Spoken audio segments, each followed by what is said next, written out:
It was the summer of 2015 when Nate and Amy, a young, excited couple, went camping in Joshua Tree National Park. Amy was 7 months pregnant. Their final selfie, smiling, happy, posted. Online then, silence, no calls, no sightings, no trace. 11 years passed, until a lone hiker stumbled upon a half-buried cooler beneath a collapsed Joshua tree. Inside, a decayed notebook, a weathered ultrasound photo, and a gold wedding band. But the real horror, what was found nearby? A skeleton dot, and inside its ribcage, the skeletal remains of a baby. What happened in that desert? Who was the real threat? And the child, is he actually still alive? This wasn't just a crime, it was a mother's silent war for survival. A love letter buried in bone and dust. The Mojave sun was cruel that morning, high and unrelenting, casting long jagged shadows between the twisted limbs of dead Joshua trees.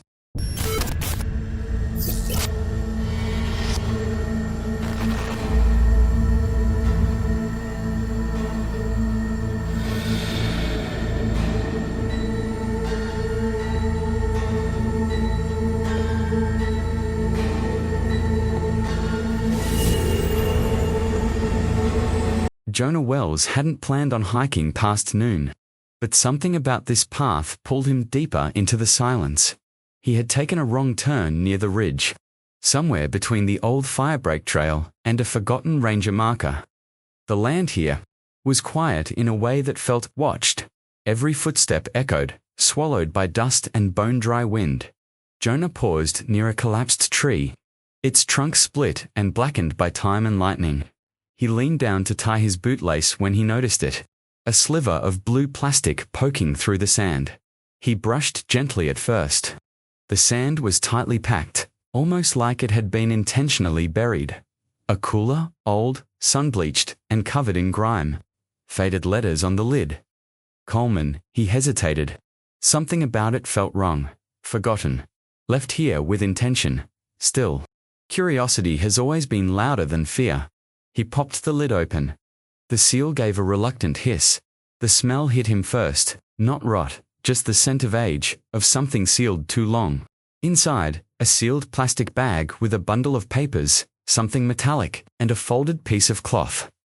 Jonah pulled the items out carefully, laying them on the cracked earth like sacred relics. First, the cloth, a baby blanket, yellowed and stiff, embroidered with the words, "Hello, little one." Second, a gold ring, simple, elegant. On the inside, AW and NW always. Third, a photograph, grainy, the edges curled, an ultrasound. Dated May 14th, 2015. Jonah blinked. The initials stirred something in his memory, something half heard on the news years ago. Then he opened the notebook. The first page was barely legible, the ink warped from moisture. But one sentence stood out, like it was waiting to be read. "If you find this, tell them I didn't run." He backed away slowly. His heart was racing. Not from exertion, from knowing with sudden clarity that he had just found the past. By evening, park rangers had sealed off the area. Drones buzzed overhead. Crime scene tape fluttered against the wind. Jonah stood beside his old Jeep, replaying it all as two agents from the San Bernardino Sheriff's Cold Case Unit took statements. Detective Rima Saeed squatted near the cooler, her gloved hands motionless over the contents. 10 years, she muttered. And this has been sitting here like a damn time capsule. Her partner, Detective Collins, didn't answer. He was already on the satellite phone, asking dispatch to pull every file from July 2015. Involving a missing couple and a camping trip gone wrong. Saeed held up the ultrasound. Pregnant. "That matches," she whispered. "That matches." Later that night, news outlets started buzzing. Breakthrough in Wilbourn disappearance. The headlines read, Melissa Vance saw the notification on her phone while washing dishes in her dark, silent kitchen in Barstow. She dropped the plate in her hand. Her eyes scanned the photo of the cooler, of the ring. She didn't need the engraving to know it was Amy's. By the time morning rolled around, the internet had exploded. Reddit threads dissected every known fact. TikTok armchair detectives recycled old footage of the couple's camping vlog. A smiling Amy, 7 months pregnant, waving at the camera while Nate grilled hot dogs. Gone without at race. Hashtag Joshua Tree mystery, but no one, not the influencers, not the talking heads, could answer the question that had haunted Melissa for a decade. Why? Why had her sister vanished? Why had she never called again after that last message, the one that was barely a whisper, broken by static and sobs? If anything happens to me, ... double quotes, Amy had said, it wasn't Nate. Detective Saeed sat in her office, staring at the ring. She had worked the original Wilborn case, young married couple, 8 years together, no known enemies, no signs of foul play, no remains, no suspects. It had slipped through her fingers then, but the notebook, the ultrasound and that line, tell them I didn't run. It meant Amy had feared being blamed. Someone had made her disappear. Or made her believe she needed to. The forensic team hadn't yet confirmed fingerprints, but the handwriting would be compared. DNA would be pulled from the blanket. The ring would be cross-checked with the original missing persons report. And if that didn't break the case, the desert would, because the desert doesn't forget. It preserves what it takes. At a small roadside diner, 20 miles out of Yucca Valley, a man in his late 50s sipped black coffee. A waitress glanced at the TV above the counter. Crazy story, she said. They found that missing couples stuff. You remember that? The man didn't respond. He just watched the screen, eyes fixed on the image of the ultrasound photo. A muscle in his jaw twitched. He left a 20 on the table and walked out. Without finishing his coffee, the waitress stared after him. Back at the scene, search crews expanded. The grid dogs were brought in. Drones scanned the landscape in tight patterns. One of the cadaver dogs stopped near a hollowed-out ravine. It began to bark. A shovel hit something soft. Detective Saeed turned to the nearest officer. Mark that spot. We dig at first light. The desert looked golden in the morning light, almost forgiving. Amy leaned her head out the window, hair whipping in the wind, sunglasses tilted slightly as she filmed a shaky panorama with her phone. Happy birthday, America, she said with a tired smile. We're about to celebrate you with mosquito bites and no Wi-Fi. Nate laughed from the driver's seat. And hot dogs. Don't forget the hot dogs. Amy turned the camera to him, capturing his sideways grin as he adjusted his sunglasses. This is what he thinks gourmet is, she said in mock disdain. He leaned over and kissed her cheek without taking his eyes off the road. And yet, here you are, trapped with me in a Toyota Tacoma with questionable air conditioning. She laughed, resting a hand on her swollen belly. 7 months. It had gone fast, faster than she expected. Her OB had warned her about stress, about blood pressure, about taking it easy. But Nate insisted on this trip. One last adventure before we become boring, he said. Before diapers and 3 a.m. feedings and minivans, they were headed to Joshua Tree National Park. Campsite 27, booked months in advance.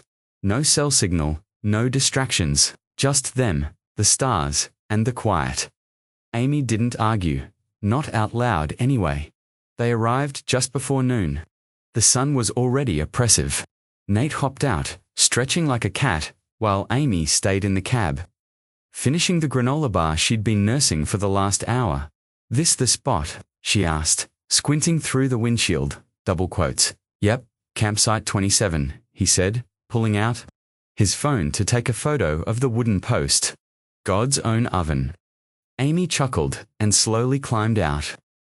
The gravel crunched under her sandals. She was wearing a loose maternity dress and Nate's old flannel shirt. The bump made walking awkward, but she moved with the careful confidence of someone who had done this dance for months now. She turned in a slow circle, taking in the rock formations, the weirdly alien Joshua trees twisting toward the sky, the dirt trail leading into the distance. It was beautiful, vast, and for a second, she felt free. The camera clicked as Nate snapped a picture of her from behind. Amy silhouetted against the desert, hand resting on her belly, postcard material. He said, "You're not going to upload that, are you?" Already on Instagram, Nate. He laughed and walked over to help her unpack the cooler. They set up the tent together, as best they could. Amy mostly gave directions, while Nate fumbled with the poles and swore at the instructions. He always sucked at following steps. She always teased him about it. By the time the sun started dipping low, casting everything in warm orange, they had a small fire going. Nate was poking at it with a stick. Amy sat in her camping chair with her feet up and a bottle of ginger ale sweating beside her. They filmed a short video. Amy narrated it like a nature documentary. Nate zoomed in dramatically on a squirrel. They laughed. It was stupid and perfect. That video would be the last thing they ever posted. Later, after the fire died down and the sky filled with stars, Amy rested in the tent while Nate stepped away to pee. She was half asleep when she heard something outside, footsteps, not heavy, but deliberate. She propped herself up on one elbow, listening. It stopped. Nate, she called softly, no answer. A zipper sounded the tent flap. She froze. Then Nate's voice. Sorry, babe. That burrito hit like a truck. She exhaled a shaky laugh. Jesus, you scared me. You okay? He asked. Sitting beside her, his hand found hers. I'm fine, she whispered, just tired. He kissed her forehead. We'll go home tomorrow. First thing, you need your pillows. She nodded and turned on her side. But she didn't sleep right. Away, her thoughts ran wild. She thought about the appointment she had skipped to come on this trip. About the letter in her bag she hadn't shown Nate from the family court. About the text she received the night before they left. He still knows where you are, and he still thinks it's his. She had deleted it, just like all the others, and told herself she was being paranoid, but now, in the darkness, something inside her stirred the unmistakable throb of unease. The next morning, a photo was posted to Nate's Instagram. A couple selfie, Amy smiling, messy hair, leaning into Nate with the rising sun behind them. Caption, us. Baby bump, breakfast burritos. No signal, don't miss us too much. That photo would become the central image of the investigation for years. But no one knew that yet, to the world. They were just another couple camping in the desert, by noon. They hadn't been heard from, by nightfall, no check-dash-ins, by the next morning. Their phones pinged once, both from the same location, then nothing, like the desert swallowed them whole. I told them, Melissa said. Her voice cracked, the kind that comes from years of swallowing your own truth. I told them something was wrong, but nobody listened. Not the police, not her friends, not even my own damn parents. She stood on her back porch in Barstow, twisting a cigarette between her fingers. She didn't smoke anymore, hadn't. For years, but today, the past was crawling back under her skin. The news was everywhere again. Breakthrough in Wilbourn disappearance, they called it. Amy and Nate. 10 years gone, and now, a cooler in the sand, a wedding ring, and an ultrasound. Melissa stared at the image on her phone. That same photo, Amy, leaning into Nate, grinning. With the morning sun behind her. The last post before everything went quiet. That smile wasn't real, she thought. In 2015, Melissa had been bartending nights and crashing on a friend's couch. Her relationship with Amy had been rocky ever since the wedding. They'd grown up close, too close, their mother used to say. But things changed when Nate came along.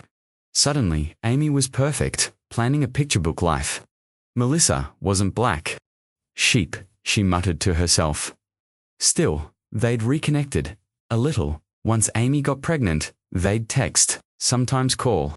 Amy had even sent her a box of baby clothes and asked her to visit after the birth. But on July 5, 2015, at 2:13 a.m., Melissa received a voicemail, and everything changed. She played it for the cops 4 times. They didn't even write it down. The first time just gave her that glaze-over look, like she was wasting their shift. She sounded scared, Melissa said, sitting across from a disinterested desk officer. I know my sister's voice. She was panicking. She said, Do you have the message? He asked. She pulled out her phone and hit play. The audio crackled. Static dominated the first 2 seconds.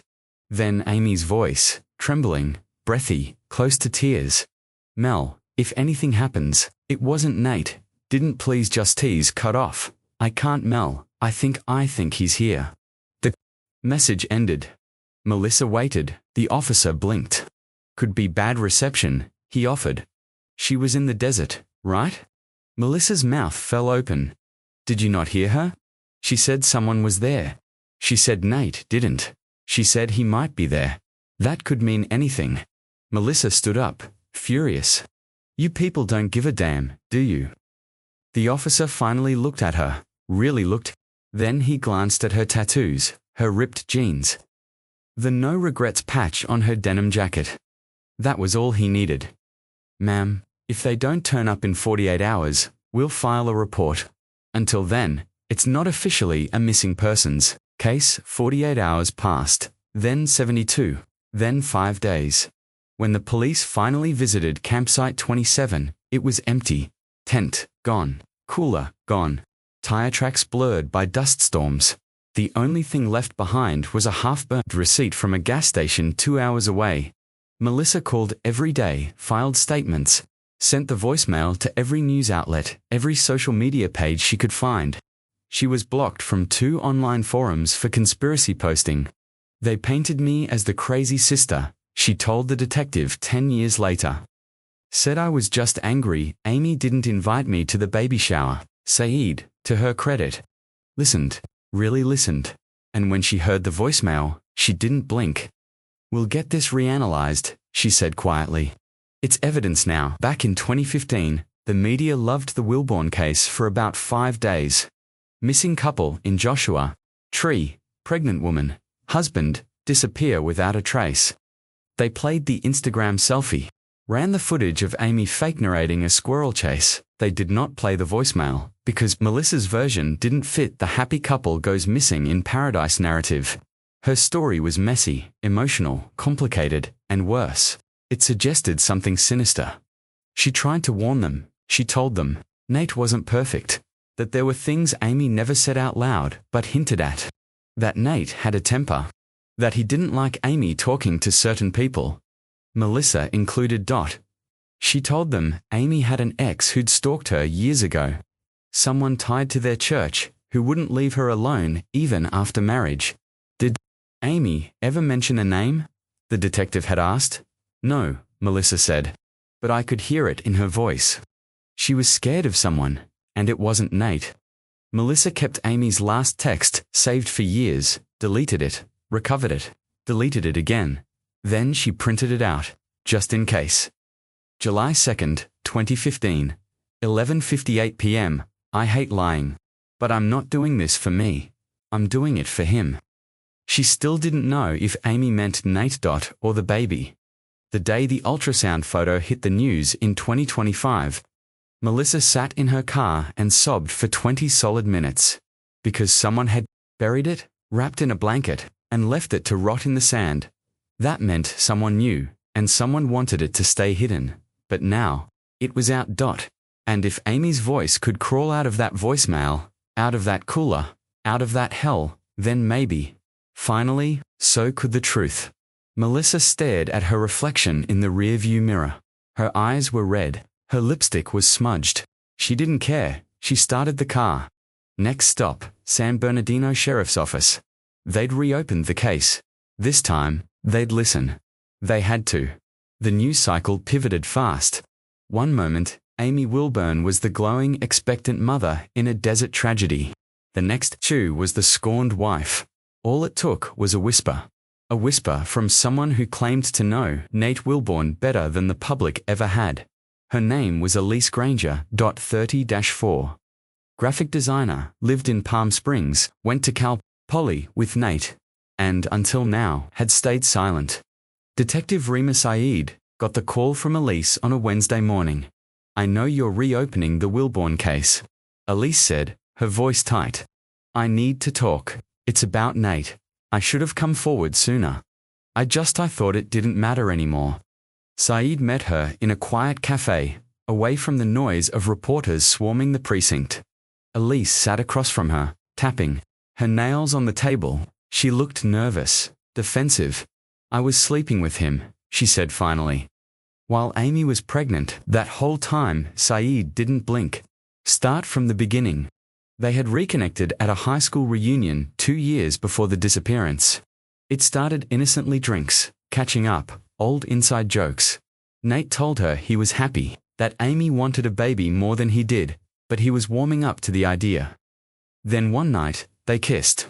Then more. By the time Amy was 5 months pregnant, the affair had been going on for over a year.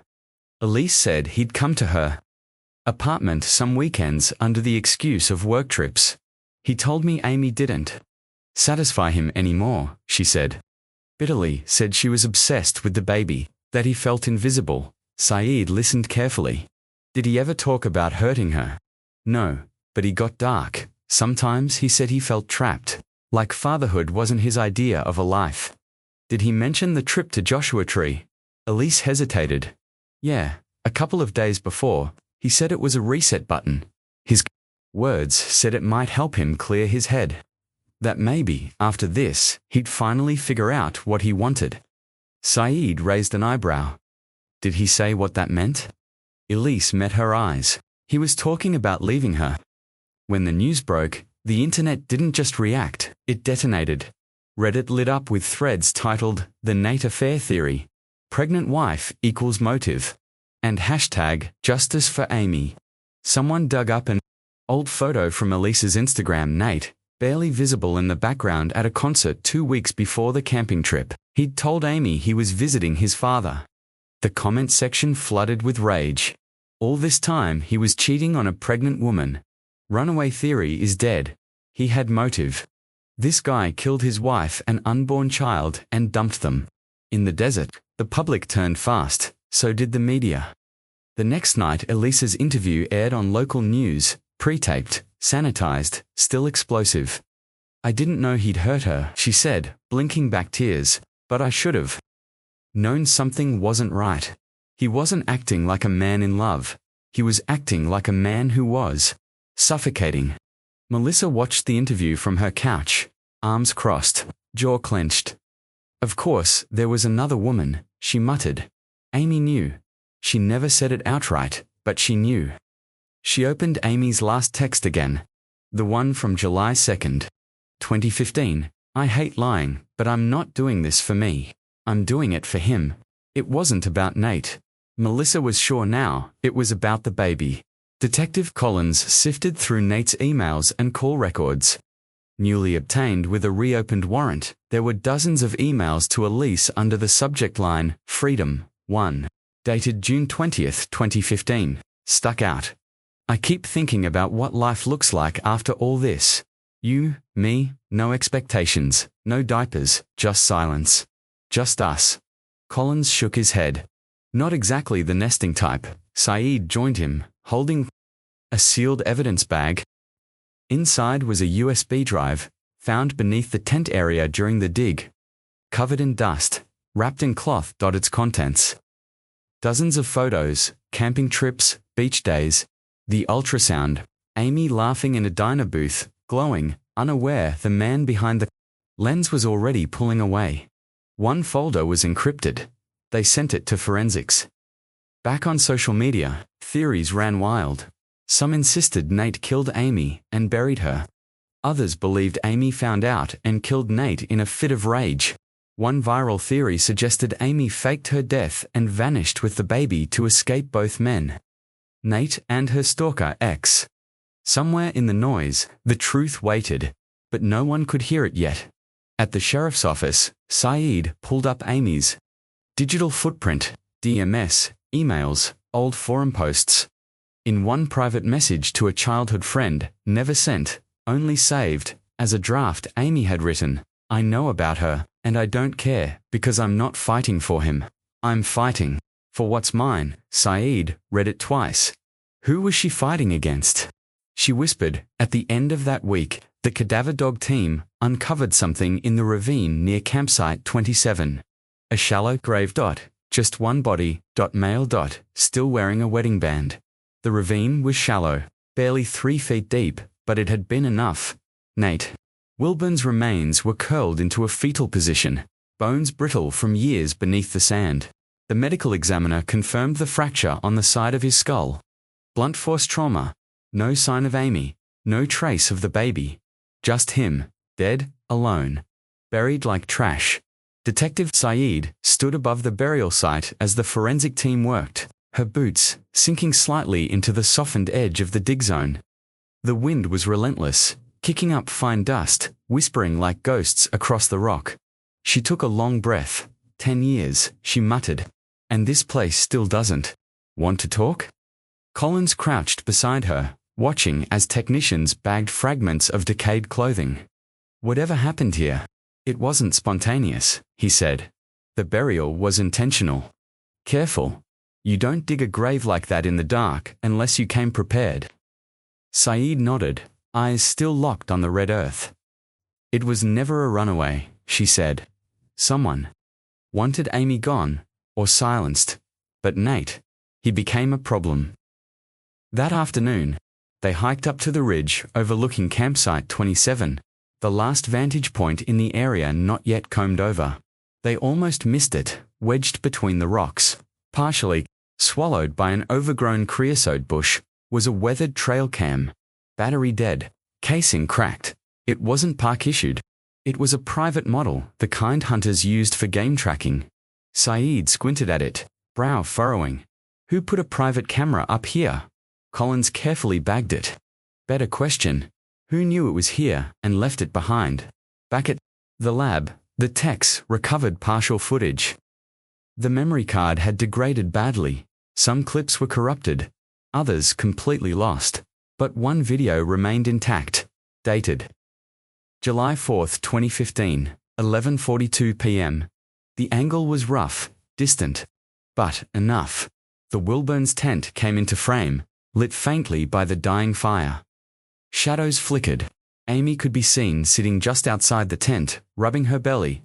Her head tilted like she was listening for something, then headlights far off, low to the ground, a second vehicle. It stopped a few hundred feet from the campsite.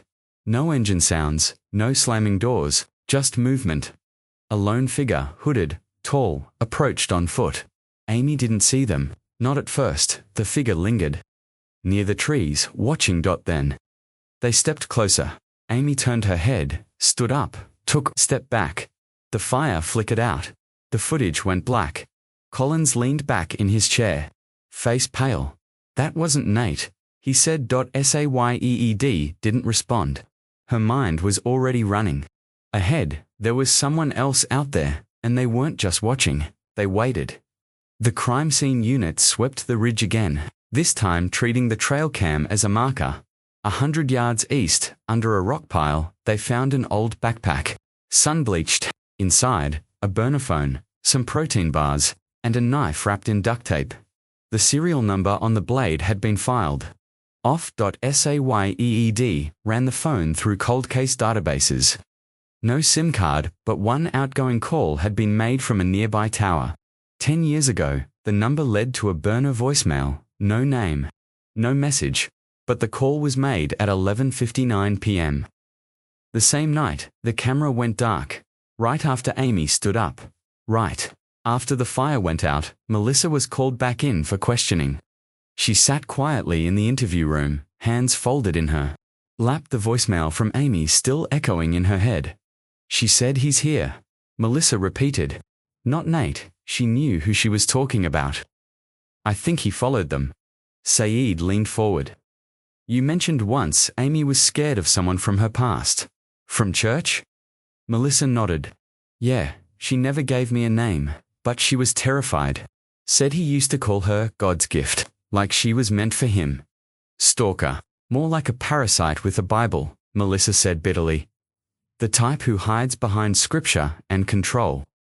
He tried to reconnect after she got married, sent her letters, left voicemails.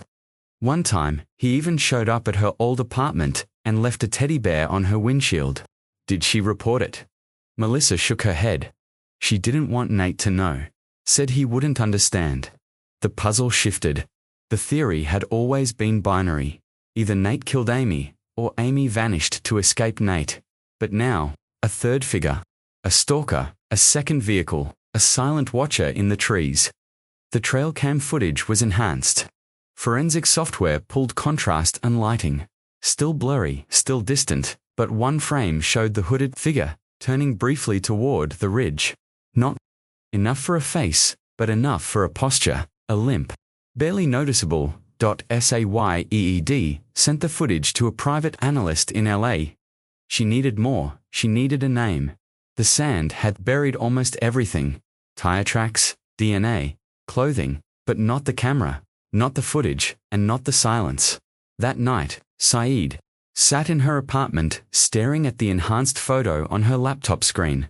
She thought of Amy, alone in the dark, pregnant, vulnerable, standing up at the sound of footsteps. She thought of the fire dying out, and the footage ending, and the second vehicle disappearing before morning. The desert might eat evidence, but it never eats everything. The footage ended in static, just under 12 seconds after the hooded figure stepped from the shadows. The trail cam glitched and died. But those seconds were enough. Back in the forensics lab, the digital frame, now enhanced, color-corrected, cleaned up by software that used to belong to Hollywood editors, gave them their first real lead: the limp, the height, the sloped shoulders. Then came the clincher, the hoodie itself. A faded blue prison-issued sweatshirt, standard into Southern California rehab re-entry programs. A match was pulled from archived parole records. Elliot Brand. Age 41. Released 6 months before the Wilburns vanished. Last seen in a halfway house 2 towns away from Joshua Tree. Arrest record, possession, trespassing, aggravated stalking, all dating back to 2012. Known aliases, none. Last known address: a Christian recovery camp run by a small, unaffiliated congregation. The same church Amy had attended in college. Detective Rima Sayed stared at his photo in the case file. Shaved head, dark eyes, a faint, smug smirk. Melissa had mentioned a stalker from church. A man obsessed with Amy called her God's gift. She had said Brand had attended the same Bible college as Amy. Dropped out after multiple campus complaints. Unprovable. Unprocessed. Buried. Now, 10 years later, he was on camera, creeping into the Wilburns' final campsite. But here's what didn't make sense. The recovery center swore Elliot Brand was accounted for on July 4, 2015. Attendance logs showed he signed in for curfew that evening, 9:01 p.m., then again at 6:32 a.m. the next morning for kitchen duty. A perfect gap. A drive from the camp to Joshua Tree. 2.5 hours. Time to commit murder. Yes, time to return, unnoticed. Also yes, but there were no gas receipts, no witnesses, no CCTV hits, not even tire marks, and most importantly, no DNA. The only thing tying Elliot Brand to campsite 27 was that one haunting image of him watching from the trees. Saeed pressed harder. She pulled visitor logs from the camp. Checked court-mandated GPS reports. Nothing, the camp said. Brand had earned parole trust by that time and wasn't being electronically monitored, but Saeed didn't buy it because the dates didn't match the vibe. Brand had vanished after the Wilburns case went cold. Filed as missing, presumed relapsed. No one had seen him in 6 years. Until now. July 4, 2015. Amy's perspective flashback based on synced elements from the voicemail, recovered footage, and Melissa's testimony. The fire was nearly out. The tent flap fluttered once, twice. A night breeze, dry and sharp. Amy lay on her side, staring at the nylon wall, her hands curled protectively over her belly. Nate was asleep, or pretending, breathing slow, chest rising and falling. She whispered his name. No response. She sat up, quietly unzipping the tent outside. The desert crackled underfoot. Tiny night creatures scampered in the brush. The sky above her stretched wide, smeared with stars. She turned toward the ridge, blinking. Headlights. Dim. Silent, a figure moved along the edge of the tree line. Amy's stomach dropped. She stepped back, heart thudding, voice caught in her throat. Then she heard it. That old, raspy drawl. Still running, Angel. Present-day, Sheriff's Office Detective Collins was unconvinced. I don't like it, he said, arms crossed, to clean. Number prints. No physical evidence. We're trying to hang a 10-year-old case on a grainy shadow and a hoodie. Saeed ignored him, pointing to a map spread across the wall. Brand was there, Collins. Whether he killed them or not, he was at that campsite the night they vanished. She circled a point. Here's the twist. The call made from the burner phone we found in the ravine. It was to a disconnected number registered to a counseling ministry. Run by Brand's former sponsor, Wait, Collins said. You're saying someone else could have been involved. I'm saying maybe Brand wasn't acting alone. The press got wind of the lead and the headlines changed again. The Wilburn case. Was it a love triangle or a cult cover-up? TikTok. Theorists had a field day. Old photos of Elliot Brand preaching on street corners resurfaced.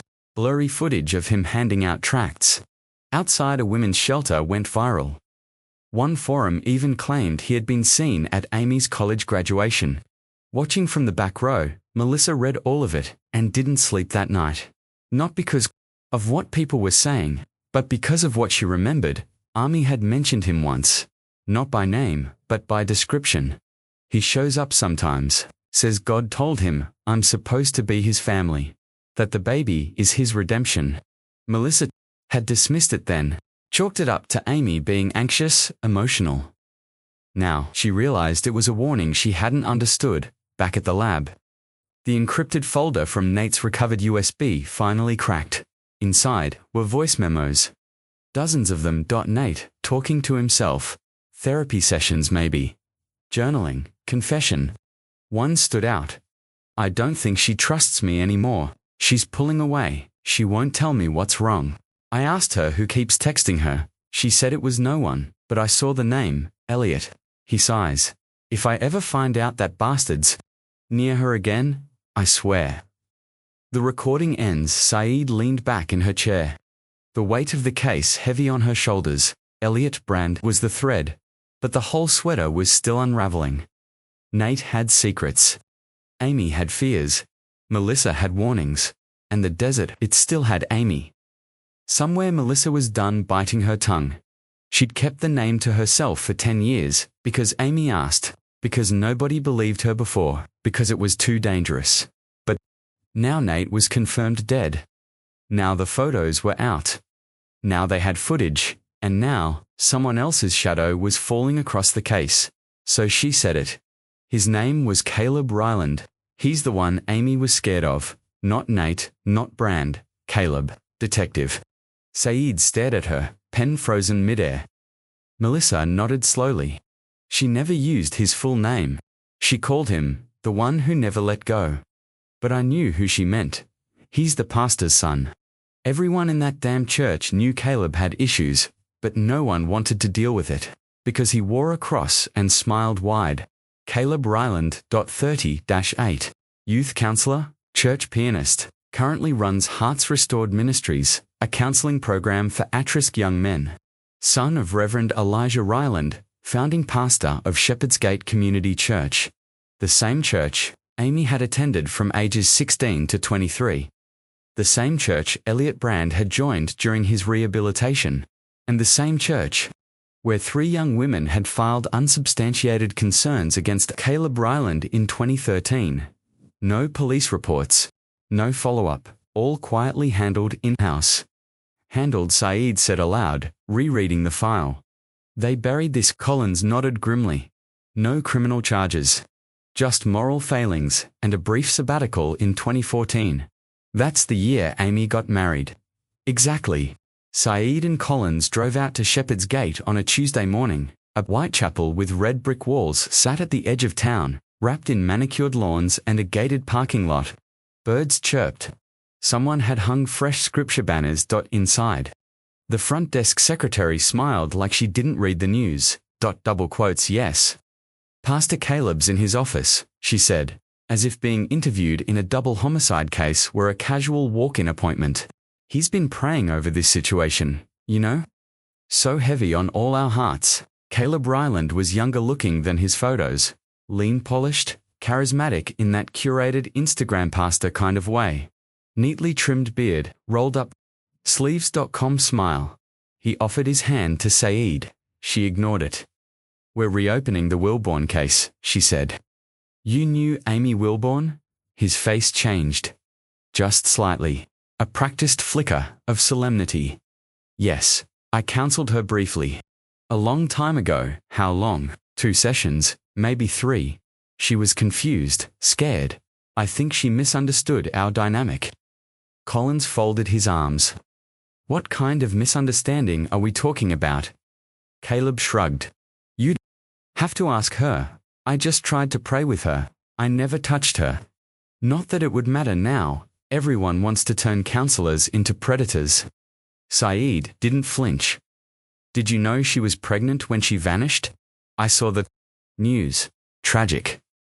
Did you know the father wasn't confirmed? Caleb raised an eyebrow. No, I didn't. You should. You were named in a private message Amy drafted to a friend. Said she was scared of you. Silence. Then Caleb leaned back. That's a serious accusation. Good, Saeed said, because we're serious. Outside the church, Saeed stared at the windshield, expression unreadable. He's hiding something, she said. Collins nodded, but he's smart. No stammer, no fear, and if the church backed him all this time, he didn't just get protected, he got promoted. Melissa had more. After Caleb's name came out, she dug through an old laptop she hadn't opened since 2015. There, buried under years of unread emails and ancient memes, was a folder Amy had sent her, titled, Keep, Just in Case. Inside photos, some blurry screenshots from social media, one of Caleb at a youth bonfire, Amy visible in the corner, seated far away, watching him. Tense. Another. A photo of her windshield, a teddy bear taped to it. A typed Bible verse tucked under the wiper. The Lord disciplines the one he loves. Hebrews 12:6. Caleb used to say that every time she said no, Melissa whispered. Sayeed brought the bear photo to the lab. The verse was typed on a Smith Corona typewriter, rare but not unique. Still, the ink pattern matched one from a 2015 anonymous letter sent to Amy's former workplace. Adultery has consequences. You cannot hide your sin forever. The letter had never been opened. It had been marked as junk mail and tossed. Until now. The next day, Collins pulled up Caleb Ryland's travel history. On July 3, 2015, he requested a retreat weekend from the church. Left in a borrowed SUV, returned 2 days later. Logged at 5:47 a.m. in the church parking lot. There was no GPS tracker on the vehicle, but a gas station on the edge of Yucca Valley recorded a blurry image of the SUV on July 4, 10:06 p.m. 15 miles from campsite. 27. The theory shifted again. Nate and Amy were in crisis. Nate found out about a stalker. Amy was hiding fears. Elliot Brand was seen at the campsite. But what if he wasn't alone? What if someone else showed up? Someone Amy thought she'd left behind. Someone who still believed the baby wasn't just Amy's, someone who thought it was his. The tape was nearly dust when they found it, wrapped in wax paper, tucked beneath the ultrasound photo inside the rusting cooler. It looked like nothing, like trash. Something a bored hiker might toss aside without a second glance. But Sayed knew better. She held it carefully between gloved fingers and read the faint Sharpie label on the side. For when the lies no longer work, a chill ran down her spine. Back at the lab, the restoration team got to work. The cassette's ribbon had degraded badly. Heat damage, moisture, possible mold. It took 3 days to digitize. Another day to reconstruct the missing fragments. Then, finally, a voice came through, worn, broken, soft like fabric unraveling. Amy, if anyone finds this, then something went wrong. And if you're hearing this, I didn't get to tell him. Not really, I didn't get to see him grow up. And that kills me. A crackle, the sound of wind. Maybe a tear hitting plastic. His name was going to be Caleb. Funny, right? I didn't mean to. Not after everything. But it felt right. Like maybe I could take that name back. Collins flinched. She named the baby after him. Saeed didn't answer. She was still listening, breathing like the silence was sacred. I wanted to tell Nate, I really did, but he was slipping away by the time I found out. We were already pretending so much, pretending to be okay, pretending this baby would fix everything. A pause, but it wasn't Nate's, and I think, deep down, he knew. The room fell still. The forensic tech hit pause, then play again. Everyone leaned in. It was one night, one mistake. And I didn't want it. God, I didn't want it. I didn't even say yes. He told me it was God's will. That I was chosen. That the baby would redeem us both. He said he'd protect me, but what he really meant was, I'd never leave. Melissa dropped her coffee cup when she heard it. It shattered on the floor, but she didn't look down, because that voice, it wasn't just scared, it was resigned, like someone who already knew she wasn't going to survive. If you're listening, then maybe you found something. The photos, the trail cam, the bear. Maybe you know what he did, or what he's going to do. He watched us. He waited. He came at night, when the fire was out. And he said the baby belonged to him. He said Nate couldn't stop it. That God had already decided. A sob. Cut off. His name is Caleb Ryland. I need someone to say it, out loud, before he rewrites everything again. The final 5 minutes were mostly silence, breathing. A lullaby hummed. SHAKLY. And then one last line. I forgive you, even if you never asked for it. Saeed turned off the speaker. Her throat felt tight. Collins stood frozen, jaw locked. So that's it. That's the missing puzzle piece. Saeed nodded slowly. No, that's the flame. Now we watch it burn. The next step was DNA. Amy's medical files were retrieved. Prenatal blood work from a third-party OBGYN in Palm Springs. The lab compared those archived records with the fetal tissue trace found in the cooler lining. Then they tested it against Nate's remains. No match. The baby was not Nate Wilburn's, but the blood work did yield a partial paternal match. Caleb Ryland, 99.72% probability. SAYEED, drove straight to Shepherd's Gate. No warning, no press, no warrant. She walked into the front office like a ghost with a badge. I need to speak with Caleb Ryland. The secretary blinked. He's in prayer. Saeed didn't blink. Tell him to pray harder. He's about to need it. In the chapel, Caleb stood at the pulpit, alone. Bible open, hands clasped. He didn't look surprised when Saeed entered. I wondered how long it would take. He said softly, You knew we'd come back. I hoped, he corrected. Redemption is impossible without reckoning. She stepped closer. Amy recorded a tape, named you, said the child was yours. His jaw tightened just for a second. But that was enough. She forgave you, Saeed added. He flinched. I didn't ask her to, he said. That wasn't what this was about. Then what was it about? Caleb turned to the stained glass window. Light fractured across his face. I thought I could fix it, he whispered. I thought if she just gave in, if she accepted it, if she let go of Nate, of the shame, of the lies, I thought she'd see we were supposed to be a family. You raped her, Saeed said flatly. Silence. Then he laughed, quiet, broken. No. It wasn't like that.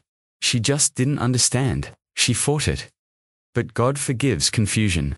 Saeed stepped back. You're under arrest. Caleb didn't resist. As the cuffs clicked shut, he said one last thing. She never screamed. Not, really? That's how I know she loved me. As she led him to the car, Saeed felt something shift. Not closure, not justice, but something.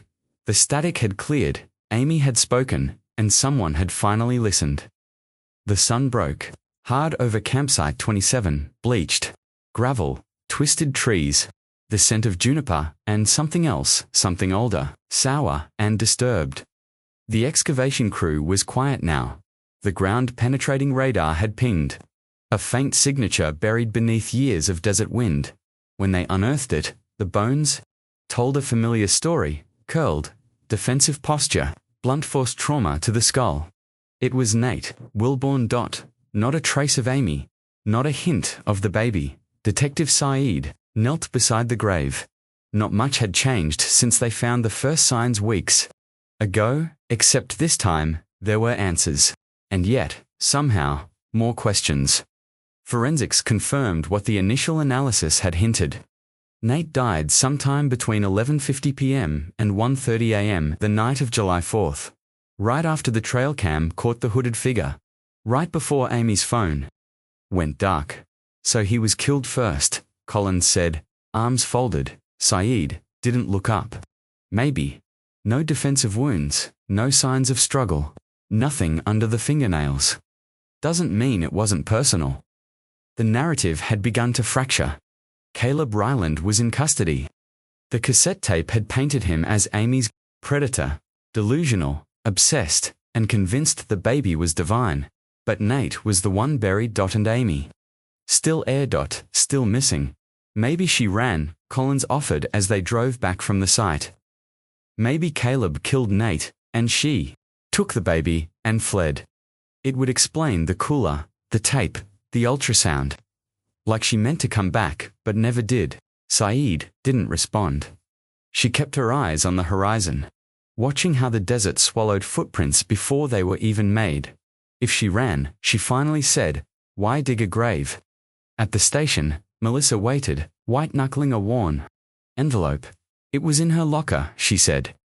At the wellness center, they finally released her personal effects. Saeed took the envelope gently. Inside, a torn journal page, brittle and stained. Amy's handwriting looped, hurried. He said, it's God's will that the baby is our covenant. But God doesn't corner you. God doesn't trap you in a tent and whisper that you're his. Nate saw him. I told him not to come, but he followed anyway. He tried to protect me. Now there's blood in the sand and I'm still breathing, but I wish I wasn't. A date scrawled at the bottom. July 5th, 3:14 a.m. She was alive, Saeed whispered. After Nate died, Collins looked at the journal. She might have left it behind on purpose. To be found, Saeed turned to him. Or she thought she was about to die too. The search widened. Drones flew over the valley basin. Cadaver. Dogs were brought in from 3 counties. They found boot prints, 3 sets half-faded near a dried arroyo, 2 sets headed in. One turned around. The trail led to an old hunting blind in the hills. Inside, a blood-stained scrap of flannel baby blue. Amy had worn it in one of the last photos from the campsite. DNA confirmed it. Her blood, not fatal, but fresh enough to suggest trauma. A struggle. A departure. She was hurt, Saeed said, but not killed. Then where is she? Saeed stared at the horizon. Buried, she said softly. Just not in the way we think. Back in interrogation, Caleb Ryland said nothing. Not when shown the flannel. Not when confronted with the journal entry. Not even when played the lullaby from the tape. He only looked at his hands. Folded in prayer. You didn't bury her, Saeed said. You buried him. She dropped the photo of Nate's bones in front of him. Why? Caleb looked up. And for the first time, his voice cracked. Because she chose him, even after everything, even after what he did. Saeed's blood ran cold. What do you mean? What he did? Caleb didn't answer. It hit her later. In the car, the mistake, the assumption, everyone had believed Nate was the cheater, the coward, the husband cracking under pressure. But maybe Amy had been afraid of more than just Caleb. Maybe she'd been trapped between 2 men. One who thought he owned her soul, and another who thought he owned her body. She said Nate saw him. Saeed recalled aloud. But maybe she meant something else. Maybe Nate found out. Maybe Caleb told him. Collins frowned, so Nate snapped. Saeed stared ahead. Maybe he wasn't the protector. Maybe he was the last threat. But that didn't explain the flannel, the blood, the missing body, the empty space beneath the Joshua tree. Cooler buried like a time capsule, not a crime scene. It felt deliberate, like Amy left a trail, but only just enough. And then there was the final question. If she ran, if she survived, if she had the baby, where the hell was she now? The house sat at the edge of nowhere, an adobe shell cracked by time and sun. Halfway swallowed by the Mojave. Inside, Everything smelled like lavender oil and ghosts. Saeed and Collins stood in the dim kitchen, watching a frail woman flip through a book with trembling fingers. Her name was Maureen Cantrell, former nurse, retired midwife, 82, and sharper than most lie detectors. "I don't remember names," she said. "But I remember the ones who don't want to be remembered." The ledger was old, cloth-bound, yellowed pages filled with looping cursive. Each entry marked with only a first name, a height, maybe a hair color.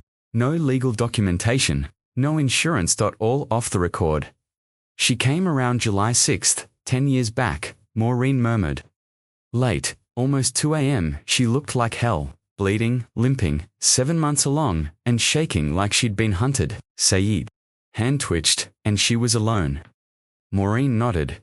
"Didn't give a real name, called herself Marie, but I recognized trauma when I saw it. She wasn't just in labor, she was running." Collins leaned over the book. There it was. Marie -5, 7 brunette, 7 MOS, EST, refused hospital. "Midnight labor, partial placenta," Prebia Saeed whispered. "That's Amy." "Has to be. She almost lost the baby," Maureen said softly. "I remember begging her to go to a hospital. She wouldn't. She said, 'He'll find me there.' I thought she meant an abuser." "She did," Saeed replied. The labor had been brutal. A partial abruption. Blood loss. The baby had a weak cry but stable vitals. Amy had held the boy for less than 5 minutes before passing out. When she woke up, she was gone. No note, no name, no trace, just a tiny swaddled newborn left on Maureen's porch. "I raised him for 2 days," Maureen said, pulling open a drawer. "Then, I made a call to a woman I knew, underground adoption network. I hated doing it, but she left him. What was I supposed to do? The baby needed help." Collins hesitated. "You didn't report it." "To who?" Maureen shot back. "The cops, the system. They'd take him, slap a number on him, and dump him into a broken foster mill. I did what I had to." She slid a crinkled photo across the table. A baby, wrapped in a striped hospital blanket. Eyes closed, tiny fists clenched. "He's alive," Maureen said. "Out there, with a name, with a family. But I never told them who the mother was." Sayed held the photo like it might break apart. "So Amy survived," she whispered. "She gave birth, then vanished." Maureen nodded. "She didn't want to die, but she didn't want to be found either." Back at the precinct, Sayed's tracked down the old contact. Maureen mentioned a woman named Lydia Pena, now working in New Mexico. After some legal threats, guilt, and a favor from a state liaison, Lydia coughed up the records. The baby had been adopted privately, no birth certificate, no official paper trail, but a name, Matthew Bourne, July 6, 2015. Adopted by a couple in Nevada, sealed court records, no public access, and still no sign of Amy. "She saved the baby," Collins said, as they stood outside the station. "But she never came back." "She couldn't," Saeed replied. "She thought Caleb was still out there, but he wasn't. He got spooked, hid behind the church. She didn't know that. All she knew was blood in the sand and a dead husband." The revelation hit Melissa harder than the others. "You're telling me," she said through tears, "that my sister gave birth alone in the middle of the desert, handed her baby to a stranger, and then just, disappeared? Like a ghost?" "She did. It's to protect him," Saeed said gently. "She knew she was being hunted. Maybe by both of them. Caleb and Nate. Maybe she saw no way out." Melissa looked at the baby photo. "He has her nose," she whispered. Saeed stared at the board in her office. Pins, timelines, faces. Amy's trail ended at Maureen's porch, but if she could survive that, then there was still hope. People don't just disappear. Not forever. They leave whispers. And the desert had one left to give. A new lead came in the next morning. An anonymous voicemail left on the department tip line. A woman's voice, rough and low. She never left the canyon. "You're looking to far. Go back to the place where the water dies." Click. Collins narrowed it down to a local nickname, the Cradle. A rock basin 2 miles from campsite 27. where runoff gathered during flash floods, but otherwise bone dry. No drone footage had covered it. Too shallow, too remote. They hiked there just before dusk, and there, under the shadow of a jagged bluff, they found something: a cairn, 12 stones, stacked deliberately, a dried ribbon tied to a twig, fluttering faintly in the wind, at the base freshly disturbed soil, not a grave, not exactly, just enough to bury something small. Saeed knelt, brushed back the dust, and pulled free a bundle of letters, each sealed, each addressed to Matthew. The desert was red that night, red like rust, red like something bad was coming. Maureen Cantrell had seen hundreds of births in her time, but she never forgot the ones that came under a blood moon. And July 6, 2015, was one of them. She knocked once, Maureen recalled, eyes glazed with memory. Then twice, softer. I opened the door, and there she was, barefoot, bleeding, belly hard as stone. Amy. But she didn't say her name, she just said, "Please, he's coming. I can't. Let him find me." Inside, Maureen had cleared her old birthing cot. Lit candles, boiled water. The woman, this girl, really collapsed into her arms without another word. Contractions were already close. The baby wasn't waiting, she was trembling, Maureen said. Not just from the labor. She had that look, the one you see in war survivors and battered women. The kind of fear that's already lived too long inside the body. Amy wouldn't say who she was running from, but she kept whispering a name between contractions. Not Nate, not Caleb, just. He won't take him. He won't find him. I won't let him have my son. Outside, the wind howled. The moon hung low and swollen, casting everything in a ghostly crimson hue. Inside, time bent. Blood ran. The baby came. He wasn't breathing at first, Maureen remembered. Blue cord wrapped. I had to work fast. Amy didn't scream. She barely made a sound. Just clenched her jaw and cried silently, whispering over and over, "Please, just let him live." Just him. At 3:46 a.m., the baby finally cried. A hoarse, wet wail that broke the air like glass. Amy collapsed back, drenched in sweat and shaking with relief. She reached out with both arms, and Maureen placed the infant in her hands.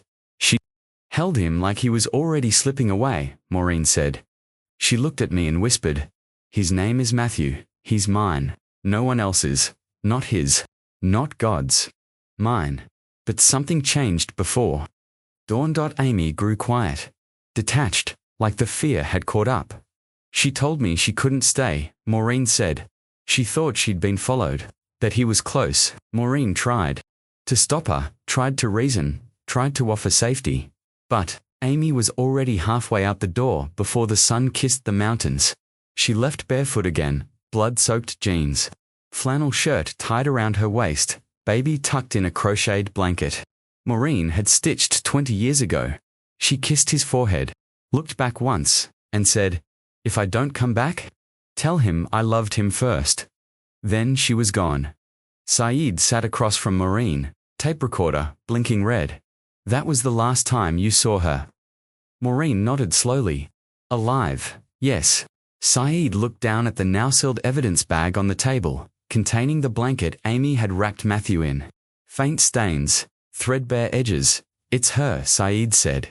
"Every trace, every sign. She lived long enough to bring him into the world, and long enough to vanish." Back at the station, Collins scrolled through topographic overlays of the valley near the cradle. "There's a ravine," he muttered. "North side. Hidden behind the rock wall. Shallow but long. If she made it that far." Saeed shook her head. "She didn't bury herself. If she's dead, someone helped." "Or," Collins said, tapping the map, "she's still alive." Melissa refused to let go of that hope. She named him Matthew. She whispered, holding the letter Saeed had placed in her hands. "That was our grandfather's name. She told me once if it was a boy, that's what she'd call him. Even Nate didn't know that." Inside the envelope, Amy's handwriting. "To my son, if you're reading this, I didn't make it, but you did. And that means something. That means I did something right. You were never a mistake. You were never a punishment. You are not what he said you were. You are not cursed, not born in sin. You are mine, and I am yours.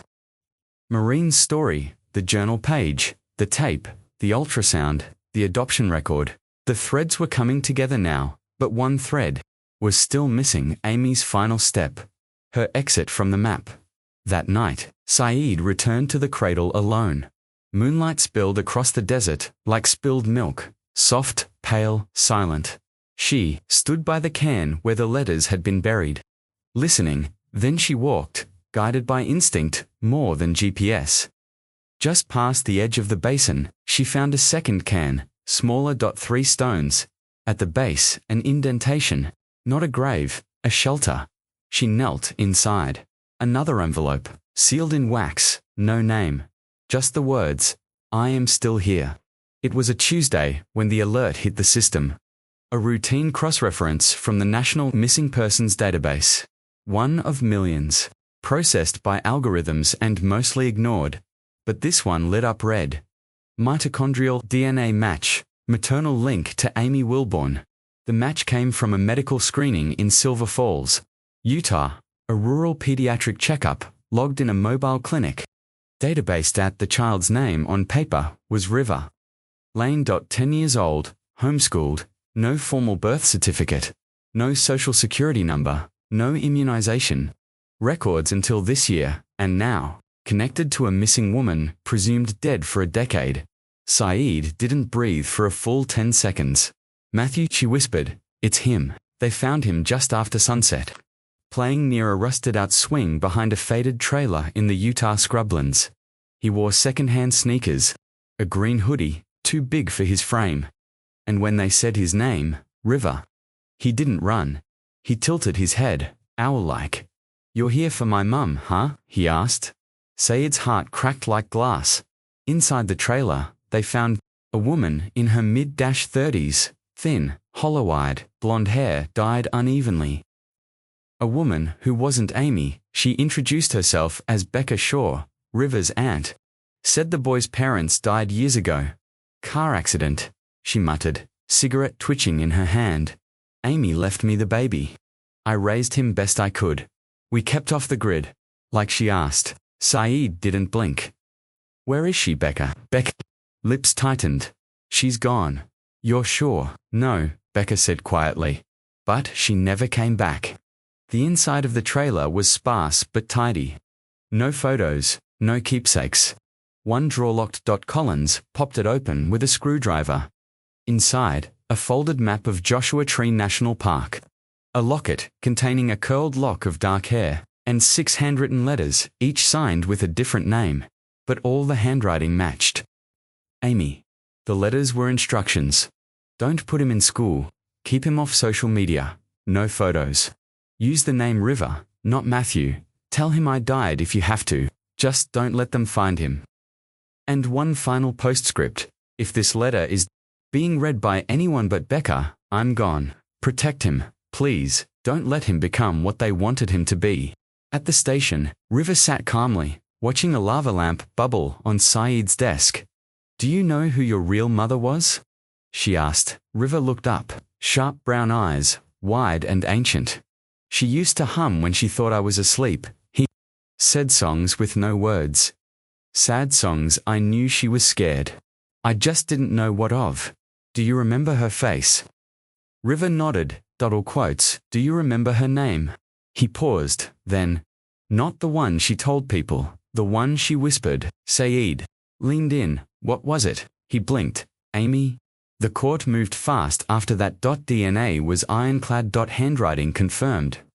Becca's testimony, fragmented but sincere. River Lane was declared the biological child of Amy Wilborn. A public statement was drafted. A press embargo was placed to protect the boy's identity. Melissa flew in that weekend. When she saw him, she didn't speak. She just dropped to her knees and opened her arms. River walked straight into them. The world would never know the whole story. How a woman buried by fear clawed her way into anonymity. How she gave birth under a blood moon, vanished into the rocks, and entrusted her child to a stranger. How she left no grave, no body, Only breadcrumbs and prayers, but for Saeed, one truth remained. Amy had never wanted justice, she wanted safety, and she bought it with silence. That night, Saeed stood alone by the old Joshua tree, cooler now marked with a stake and case number. The wind kicked dust into her boots. Somewhere, she hoped, Amy was watching, alive or not, gone or not. She had kept her promise. The boy had lived. Back in Utah, River sat cross-legged beside Melissa, watching a video on her phone. It was a clip from a 4th of July camping trip, 10 years ago. A woman with long brown hair, laughing in the sunlight. A man beside her, clumsy with the tent poles. A pregnant belly beneath a striped tank top. River stared at the screen. "That's her," he said. Melissa smiled through her tears. "That's Amy." He leaned closer. "She looks tired." She was, Melissa said. But she was also strong. River didn't speak for a while. Then, she didn't have a choice, did she? Melissa shook her head. "No, sweetheart." But she made one anyway.